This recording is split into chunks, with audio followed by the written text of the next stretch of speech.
Use the left. All right. All right, remind me. Don't look at your notes. All your eyes focus on me. What's science? Knowledge. Yeah, oh, good. Okay, yeah. So we're looking at knowledge of something, like lab science, social science, behavioral science, what you're trying to learn. We had a big debate among faculty. It took an hour. We were arguing what is a particular science. Yeah, even faculty members argue about this. Even though you'd think it would have been settled in the Middle Ages or so.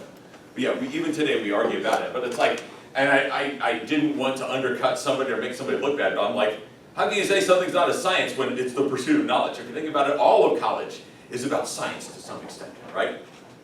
Unless all you're doing is just memorizing somebody else's information, writing things down, punching a clock and going home or something. Then it's not science. And yeah, even lab science technically can do that, right? But yeah, it's about knowledge. To some extent, or I should say remember what I said, the pursuit of knowledge. The system for gaining that knowledge. That would be a better one. Maybe I should update my slides to say that. I know it's not science, it just says knowledge, that's where the term comes from, but I tend to think of it as pursuit of knowledge. That makes it less passive, more active. Theory. Raise your hand. Who's got theory for me? Go ahead. Connection between variables. I'm just going to call all of you Jacob. No, I'm just kidding, Jacob. Connection between variables. Good. Somebody give me a theory. Give me an A, give me a theory. Where do you go? Somebody bat the theory off me? Remember, keep it simple. Doesn't have to be that complex. One that doesn't involve public transportation and climate change, because that took like 15 minutes. That was a good theory. That was a good one to wrestle with. Simple one. Can a sword cut through another sword? Oh, okay, like the one I did. Okay, yeah. I guess the force behind it, the strength behind it, what speed it's going at, can it cut some other variable. When you're writing things down, here's what I would do. We're going to talk about values today. Values are parts of variables. You'll know it's a variable if it can take on multiple values or multiple attributes. So when you're coming up with a theory, I would recommend having a notebook sheet of paper, the back of an envelope, whatever works, a small pad of paper from Days Inn, whatever it is, but jot down things. Try and figure out, okay, what are the factors that can go into this? How do we know it varies? Remember that? Good. What's a hypothesis? Lauren, what's a hypothesis? I'm calling it because that's a culture. It's like an educated guess. No! Fail! F. Remember, that's the thing you were supposed to cross out. Just insert that word. Just insert that word "not." See, I told you it's going to take a while It's to a break more out this. specific version of a theory. Whoa! Redeemed. Back to an A. Okay. More specific version of a theory. So what else is a hypothesis? We know it's more specific than a theory. Good. Something else about a hypothesis. A testable version of the theory. Testable version of it. So that means the theory has given birth to the hypothesis. They're somehow connected. One is derived from the other. It's testable. It's specific. What else? It's also, if it comes from a theory, what else should it be? One more thing. Yeah, it's specific. What else, Megan? If it's just like a theory, what else should it have? Oh, what is a theory? It's what? Jerry? The connection between variables. It's also a connection between variables. It's just a more specific connection between variables.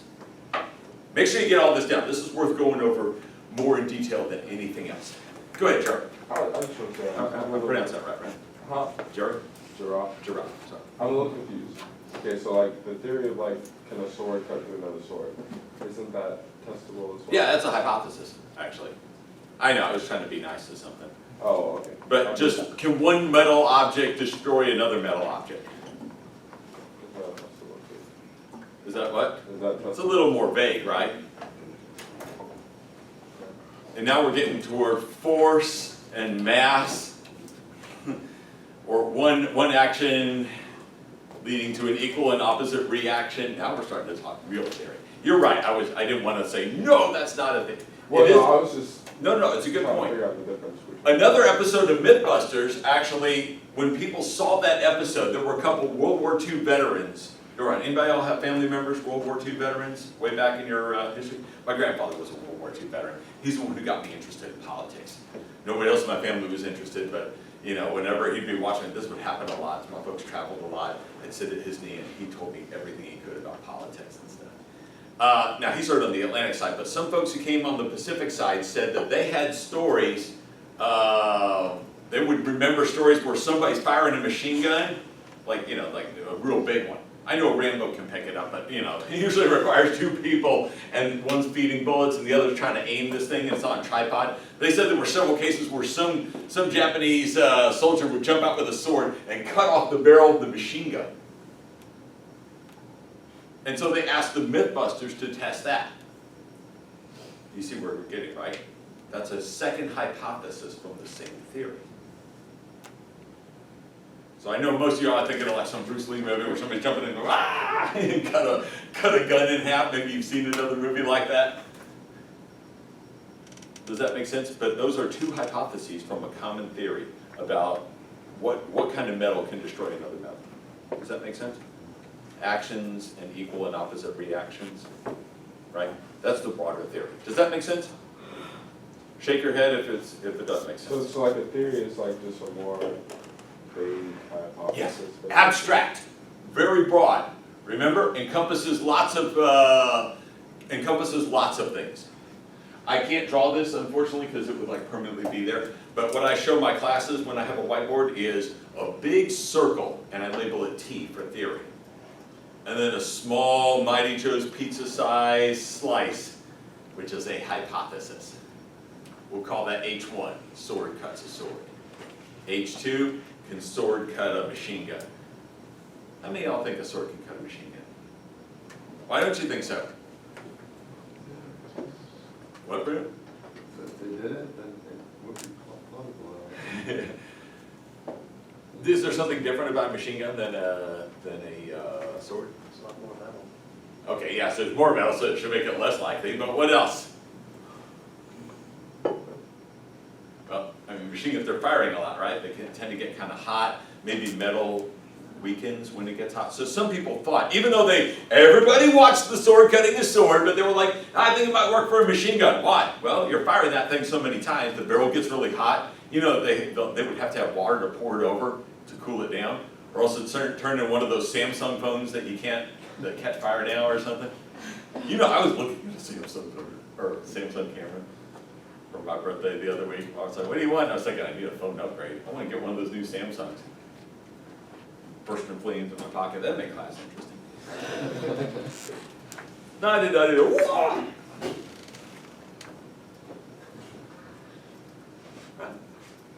So, if you want to, you can go online and see what the results of that test were. Yeah, they got machine guns and they fired it as much as they could, and they tried to do the same thing.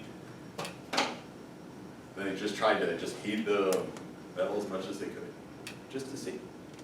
Does that make sense? So a big, broad category, I sound like Donald Trump, a big, beautiful circle of theories, slices of hypotheses from it. Your paper should, you'll probably cover a broad theory. Remember I was saying, talking about a theory, you can mention, but you can't sort of test every single element of a big, broad theory, right? It's almost too broad to test. So your paper, a little more bite-sized, can fit in a semester, is going to be a specific version. It won't have all the truth, but you'll know a little more than you used to. Okay, very good. Variables. Who remembers what's an independent variable? Something that can be changed. All right. All variables can be changed.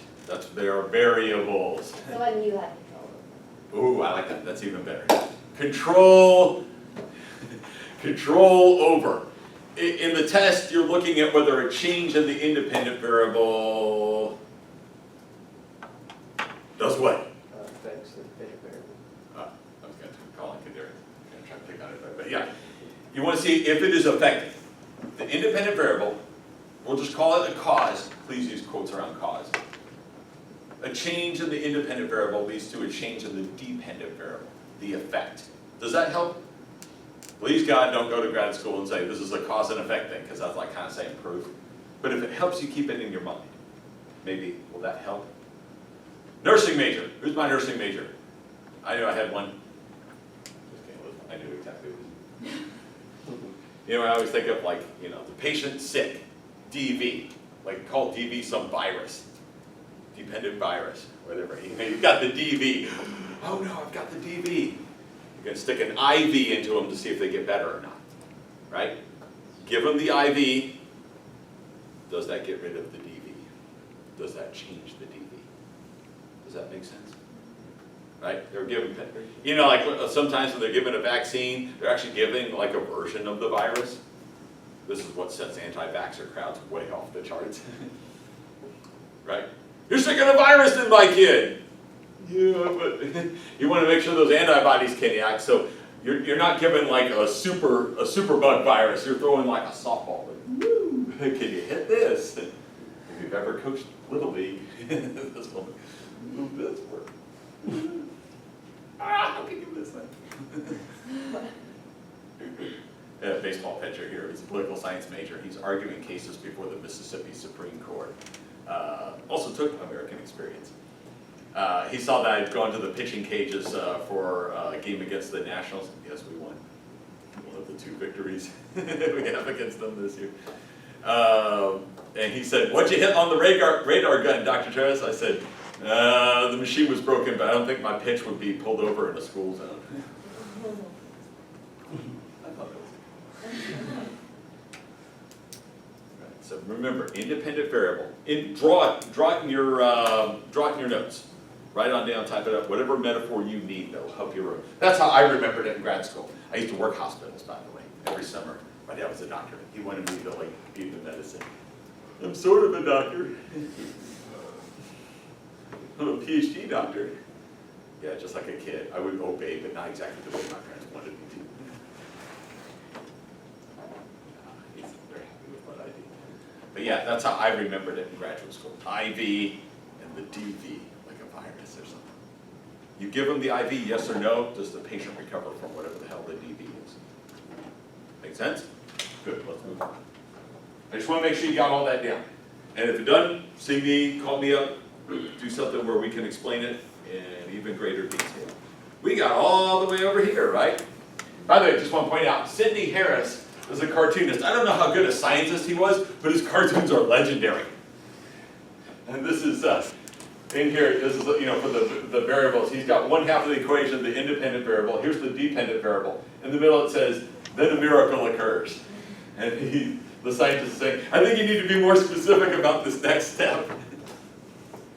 There's a connection, but it's kind of what we call heroic assumption. So they're called S. Harris. You might have even seen one. They're like on coffee mugs. Science geeks like me like these sort of things. There's a great one where one professor, they're arguing over an equation. The professor goes, you want proof? I'll give you proof. It's a Big Bang theory. People who make more money.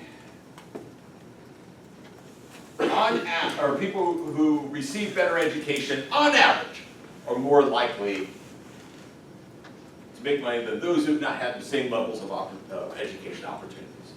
Remember, this is just a theory, folks. Don't know if it's the case. Our independent variable, education level. Make sense? Dependent income. We'll see if changing people's education, giving people more opportunities or taking them away is going to affect people's income. Now, we could, if we were mean, remember I told you about the difference between natural and social science? We could be mean and just deny a whole bunch of people getting into college. See if that has an impact on them. Who knows? They might say, all right, I'll go out and I'll earn more. Might motivate them.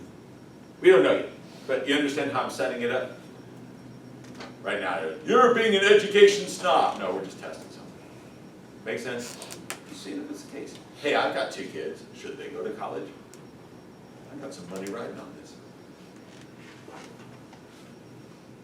So, when you're putting, by the way, every time I say exercise, do this in class while I'm talking, while I'm going on, because it's something that can help your paper. As you go along, whatever you're thinking about for your idea, your cool idea that you've come up with, try and find a way. I know for some of you, it's gonna be like, boy, this is, most times it won't seem obvious. Gotta think about it, so. You know, turn off the TV, take a little quiet break, duck into Starbucks, go around the corner where no one can see you, and kind of wrestle with them a little bit for a little bit of time. When I worked on my dissertation, I was teaching down in Costa Rica. Every afternoon it would the rain would start, it started at like 1 o'clock, like the clock is chiming and it was like turning on a hose. It's like a timer sprinkler, it really was, it's amazing. But I had a laptop, I just kind of went to a quiet part of the patio that was dry. And had a notebook paper, and I just kind of like jotted down ideas, wrote thoughts, trying to think about why something was connected to something else for my dissertation. I wrote that dissertation in a year. It's a big, thick book. And yeah, people are like, how the heck did you do it? A lot of times people just kind of clutter things. You know, when you're working on this paper, when you're thinking about, what is my paper about? Get a little quiet time to yourself. Make sense? Do just a little bit. Kick your roommate out for a few minutes. Go get me a Chick-fil-A biscuit. And then while they're doing it.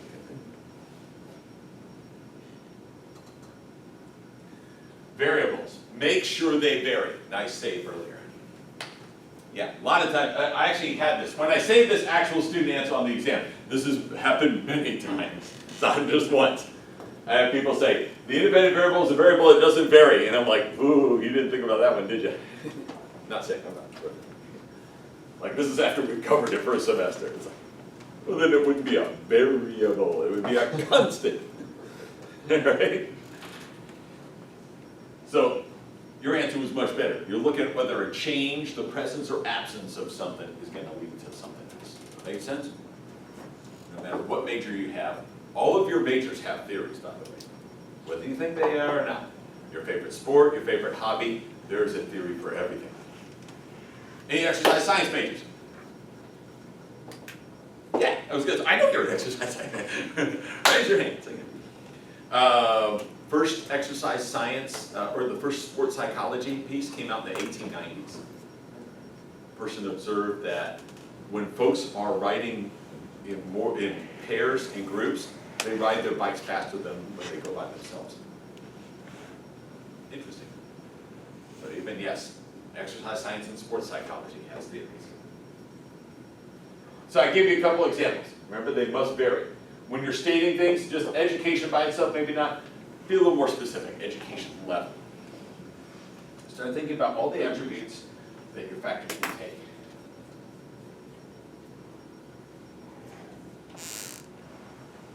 You know, just conservative, you say how conservative someone is, that's a variable. Make sense?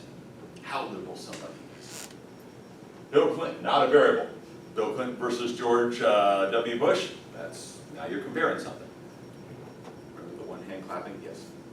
Are theories always testable? No, theories aren't testable. They're never testable. But A good theory is hypotheses. That's how you tell the difference here. One is testable, one is abstract. Why do we want our theories abstract? Who remembers? Wes, why do we want an abstract theory? So, I don't want to say you're wrong, but a theory can be useful when you can narrow some of it down. Yeah, that's right. Why else do you want an abstract theory? You can apply it to different scenarios, right? Jacob is on. You can apply it to many different situations. Don't remember, I know which Jacob you are. Jacob. So you can apply it to as many situations as possible. Remember, it's got to be useful, it's got to be helpful, it's got to be interesting. This is your mind-blowing. Good theory is if it's provable. You know what the standard for proof is? A scientific law. What's a scientific law? Brandon.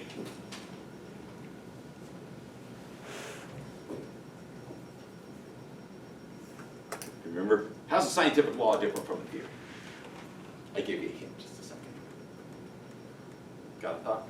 Take a shot. When you hear a law of gravity, or Boyle's law of gases, or Newton's laws of physics, what's a law? Different from, I had to stop for a red light on the way over here, whether I wanted to or not. What a question again? Yeah, what's a scientific law?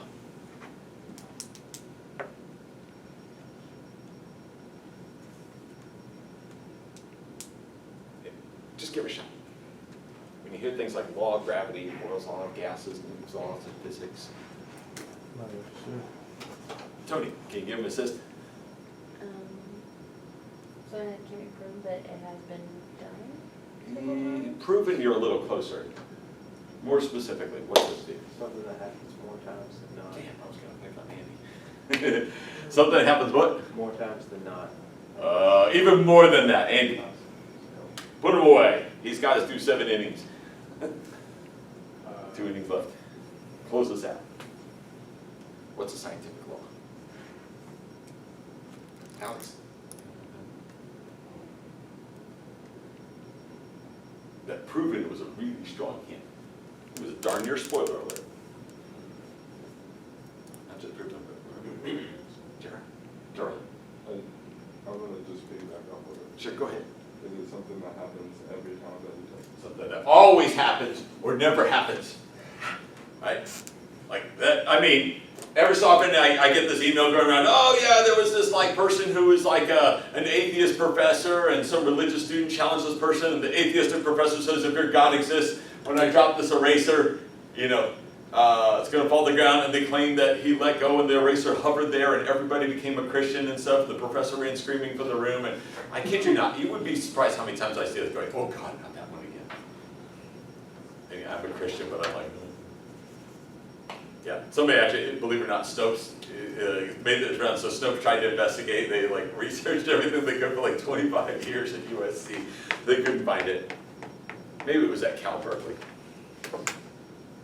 Maybe it was at UCLA. No, they actually checked all the California schools.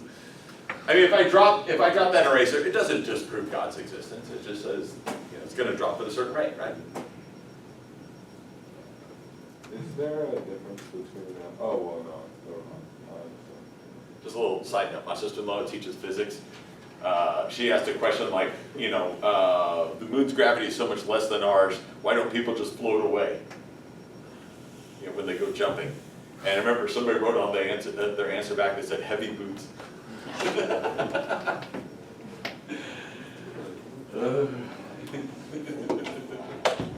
I need to tell Kevin Ludwig that. Hey, Freddie. Here's another thing to have for your theory. A rationale. Why it occurs. Make sure, when you get that time, when you're drawing X to Y, you're figuring out what your X is and all the attributes X can take and Y can take, whether it's going to be quantitative, number-based, or whether it's going to be qualitative, like my example to you. It's the one about the campaign video. Think about why something happens. I give you an example here about why a couple ideas. Why somebody who gets more education might make more money. There are a whole bunch of different reasons why. They all make sense to you? Find one I didn't think of. Can you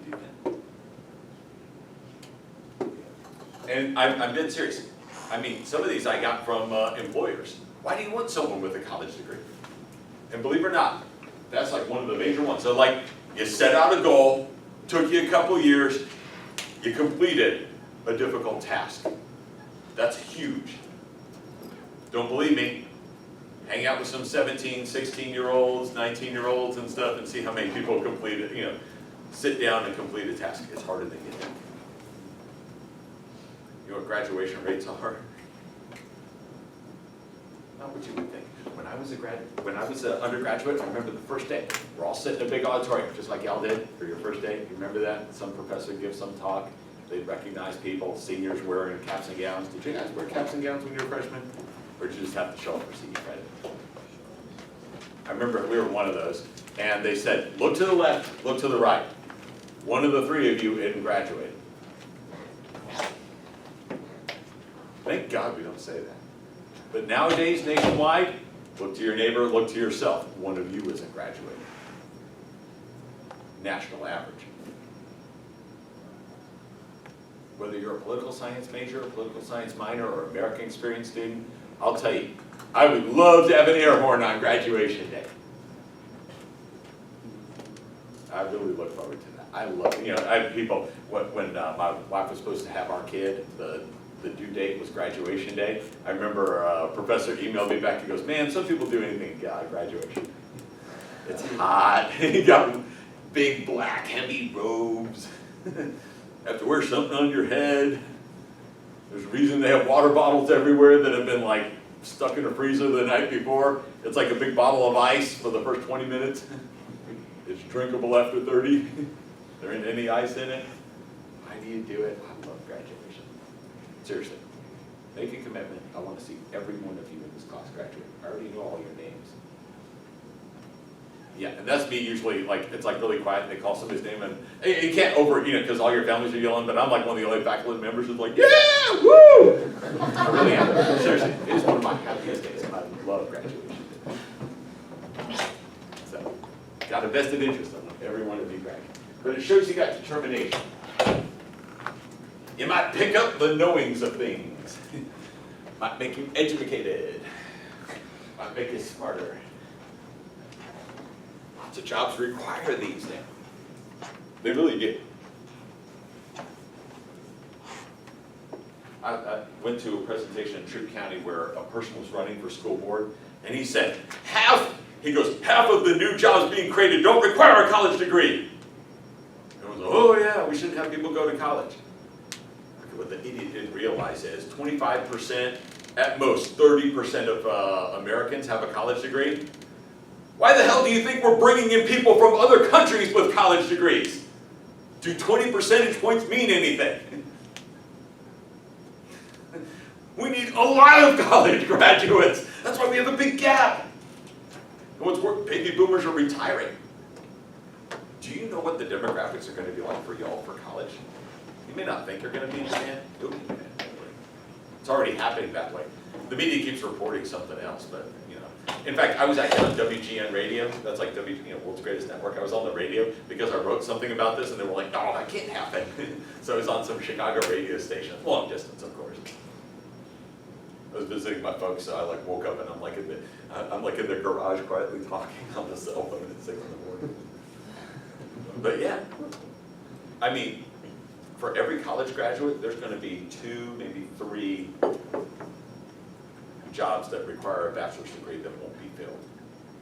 Without massive numbers of people going to school, getting their degree, or you're going to have to bring in a lot of people for immigration, because those are also the jobs that robots can't tend to do. Why do you think companies are outsourcing? They're not trying to be mean. And what countries are they going to? Countries with very high levels of education. Oh no, they go to the poorest of the poor countries. I've run the numbers. Foreign investment does not. They're like, where can we get it? To offset the cost of going, where can we go where people are educated? Do you know that 80% of foreign direct investment goes to European Union, Japan, other wealthy countries? Why? They've got lots of college grads. We've been cutting on education, college education. Others have been expanding. That's where the jobs are going. Love to sit down with Donald Trump and Hillary Clinton and let them know that. And Gary Johnson. So while we're cutting on back, companies are like,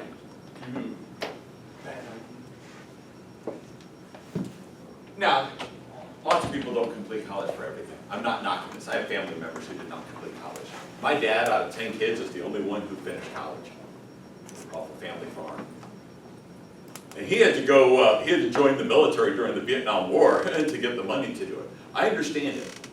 I'm not trying to be an education snob. Right? But again, remember, they like to see that you're able to complete.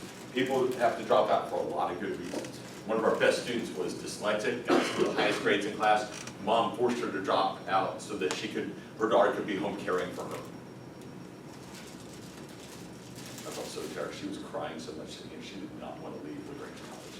But Mom made her do it to care for her. I thought it was better. You want someone around the house? Make friends! Get out of the damn house. Don't take it out on your daughter who was pretty much able to, just beat her dyslexia like a drum. It was impressive to see. I remember somebody was like, teasing her about her dyslexia. Yeah, not everyone's the most sensitive person. You know what I told that person? I said, you may be teasing her about why she has to sit in a certain area and why she misspells a couple words or something like that, but her grades run in circles around yours. I think there's a purpose that I didn't mention specific numbers. That person got humbled, realized, apologized, and graduated with a master's from University of Central Florida in public policy with an expertise on space policy. Sometimes a humbling experience can be a good one. She doesn't underestimate anybody else anymore. I'd tell you more about what she does, but then I'd have to kill you. In other words, national security. Good to know the direction of the relationship. I know, you're like, geez, Dr. Tris, Wednesday it was theories and hypotheses, and we're just trying to wrap our minds around scientific laws and independent and dependent variable. And you want us to learn something else? Yes. It's college, folks. And no, it's not easy college. Seriously. I had a friend of mine who worked 25 years in the U.S. Embassy to Malaysia. He's like, you can't teach undergrads this. They can't pick it up. I told him, I think he's wrong. I told him I thought he was wrong. Prove him wrong. Positive and negative relationships. Write down positive equals good. Or type it up. Positive equals good. Underneath it, right, negative is bad. And then, Jacob Wood, what do you think I'm going to make you do? Cross it out. Cross it out. Put an X to it. Remember what I said about Yoda? Unlearn what you learned. You're getting a different perspective. You're not here to be told what you already know. You're here to be challenged. Some of you might even know this. That'd be really cool. It's another chance to show what you know. Positive means they move together. That's all it means. It doesn't mean good. It doesn't mean negative, doesn't mean evil, doesn't mean bad. Did y'all ever cover atoms? A-T-O-M-S? Right? Some of them have a positive charge. Why do they have a positive charge? They do what? Is it because they listened to their folks? Said their prayers at night? Ate everything on the plate? No, it's because they have more protons than electrons, right? They got a positive charge. If something's got a negative charge, does it mean it's evil, bad, mistreats others? No, it's got more electrons than protons, right? That's what it means by a negative charge, right? That's why I told you to cross out the... Don't think of positive relationship meaning good, or we're just talking in terms of scientifically, what direction do they go together? If X goes up, does Y go up as well? Are they like twins? When X goes down, does Y go down as well? That's what a positive relationship is. That's all it means is they co-vary, they move together. That's all a positive relationship does. When you're writing, maybe you need a second envelope to write on the back of when you're coming up with your theories and your hypotheses. Draw out the. Now, don't be boring like me when you're writing your paper. Be interested about it, but find a creative way. Hey, one of the 3 C's, right? Find a creative way to let people know what's happening. An increase in this leads to something else, or if you took it away, what would you be left with? You could be deep. Any philosophy majors here? Good, let's talk about it. That's an Eddie Murphy line. He would always say that when he gave his line routine. He said, is so-and-so type person here? Nobody knew that. He goes, good, let's talk about it. My brother's a philosophy major, that's why I'm making it. If you want to make it deep or so, however you creatively try to explain these otherwise dry concepts. Ezekiel would say, preach to these dry bones, make these dry bones interesting. Here's one way to remember it. Anybody been to SeaWorld? Been to an aquarium where they have dolphin shows? The Georgia Aquarium do dolphin shows? They do? Yes. Oh, they never do when I go there. It's very. It's fairly what? Oh, it's a new thing, okay. I used to dolphins, and I love dolphins, they were like the coolest animals. I went to SeaWorld once in San Diego, and I got to like pet a dolphin. And I got to like, for $2, I got a smelly fish I could toss to them. Yeah, dolphins, you ever seen dolphins? They are so freaking happy. It's like they're smiling all the time, right? That's why people love dolphins. People who like the most anti-environmental person would like never harm a dolphin, right? Pet a dolphin, they look so nice. It's built into their DNA. They're always smiling, right? It's actually like, they can't help it. If a shark is eating its tail off, it's still smiling, right? Nah, don't worry, dolphins are smart enough. There's a reason dolphins are still around. They can outwit sharks, they can outswim them, and they can even beat a shark. With their big snout, they can hit the shark in its cartilage. Sharks know to keep wary of them. We even trained dolphins to fight the North Vietnamese who were trying to attach bombs to our boats. Did you know that? Not heard that before. Yeah, they were. It's you know, it's still a lot of murky stuff because it's CIA stuff. But what they did is I mean, the dolphin didn't eat something that big. They just they taught them how to like destroy the breathing apparatus. So they swim on over and just rip it, and then he can't breathe. Bad things happen. So. Yeah, dolphins are smart. They can train all that things. I remember. You ever see The Onion, the humor newspaper? If not, you should start right now. Add it to your Facebook feed for a few good laughs to share when you're all sitting around biting Joe's like, oh, look at the Onion headline today. I remember one of the earliest ones they ever had that says, dolphins grow opposable thumbs. Oh shit, says humanity. Oh shit, I forgot the camera's on. Gotta figure out how to edit. Hey Lindsay, how do I cut out this? I feel like the Watergate tapes. Yeah, dolphins movie, you ever notice like they all jump together? Like, you ever seen, did they do that at SeaWorld? Or are they kind of worried, or the Georgia Aquarium? They all jump together, right? They ever do that? Where they all jump all through hoops and stuff? I mean, they all go up together, they go down together. They're positive because they're always smiling.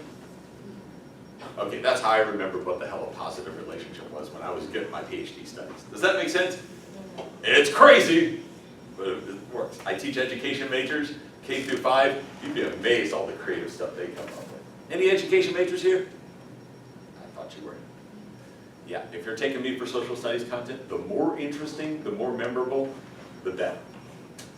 It's K through 5. Negative relationships. You know, I always think of an episode where like the Nazis, they were trying to build rockets to destroy America. You ever hear of these things? V1, V2, you go to Huntsville, you might see one. You ever seen these things? They wanted to launch these rockets that could go across continents and hit America. That was their big plan for taking us out. Nobody could have flown over, bombed, and gone back. I mean, you know, you'd have to be the size of an ocean liner with all the fuel you need back then. So no, their big plan to take out America was to use rockets to hit us. So they were testing a couple of these.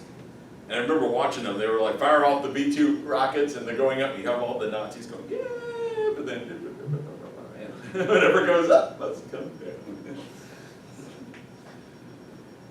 Need some propulsion work. Good thing that, I mean, they were able to hit London with a couple of these things, but luckily they never got them off the ground or could get them far enough or accurate enough.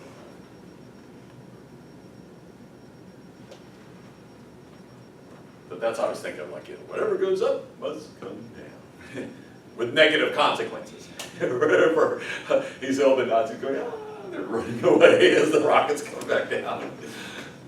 You're like, still little things. just make life better. So, however you think of negative or positive relationship that'll stick in your mind, if it's better than this one, creative, go with it. Otherwise, think of dolphins and rockets. Right? Maybe when we sent stuff off to the moon, came back down, right? Eventually, after we landed, after we moved back. So, we don't know what it is. Is it positive or negative?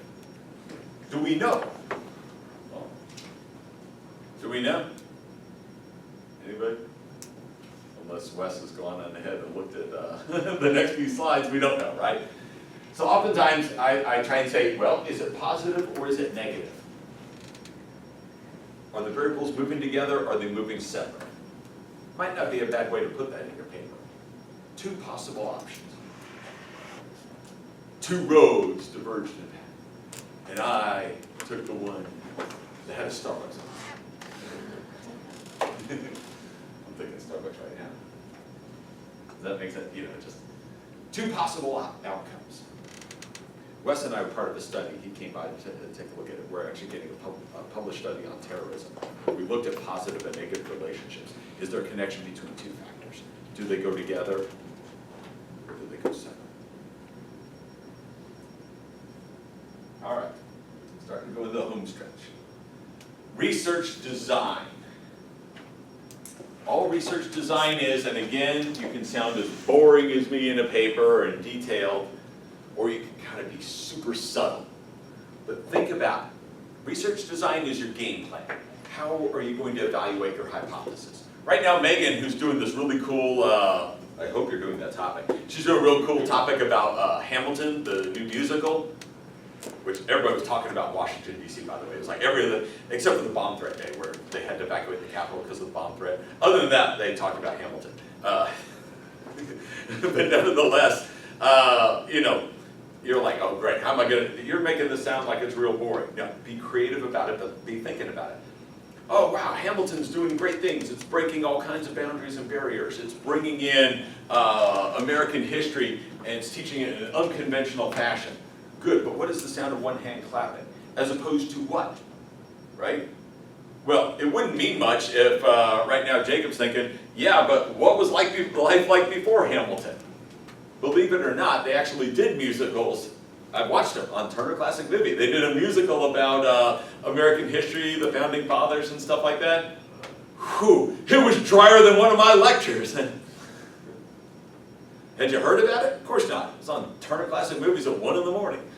They're like, we have to play it. Stick in a time, nobody will watch. So compare it to something. That's part of your game plan, right? Wes is looking at Obama's 2004 speech. Were you still doing that? See, we were talking about yesterday, it came over to my office. And I told him, I was like, yeah, but I mean, as compared to what? You can compare Obama's 04 speech to once he's president or running for president, because he wasn't running for president at the time, he was running for senator in 2004. It was the first time most people had ever heard of him. Is he different when he's running for president, when more people know him? Does he use storytelling in one of them? What about when he's running for re-election? So you can compare Obama in 04 to Obama in 2012, right? Just like you compare yourself to when you were 12 going, man, what the hell was I thinking?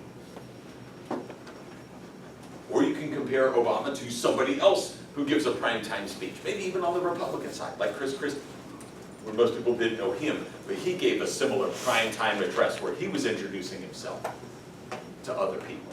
Does that make sense? So now you got something to compare it to. Why Chris Christie's speech? It was simple, political convention, it was a keynote address, it was prime time, it was well hyped, it was someone who people thought this person could run for office in the future. They thought that one day, somehow, Chris Christie would be picking up Donald Trump's dry cleaner. Because he's like following Donald Trump around. He was like the first to endorse him, and I guess he thought he was going to be vice president. No, I'm just kidding. I'm a Chris Christie fan. I like Chris Christie, so that's fine. But does that make sense? The dry cleaner. Okay, it's 9:30, so I don't want to. When we get back, we'll look at our results, and then we'll start in on the first America, the story of us, on Monday. Over the weekend, email me, or sometime today, email me with your ideas. Go to the discussion post, put up your idea, put up what you're thinking about studying. The more you can offer, the better. If you're like, yeah, I'm going to look at this book and this article and this, great, I can help you more.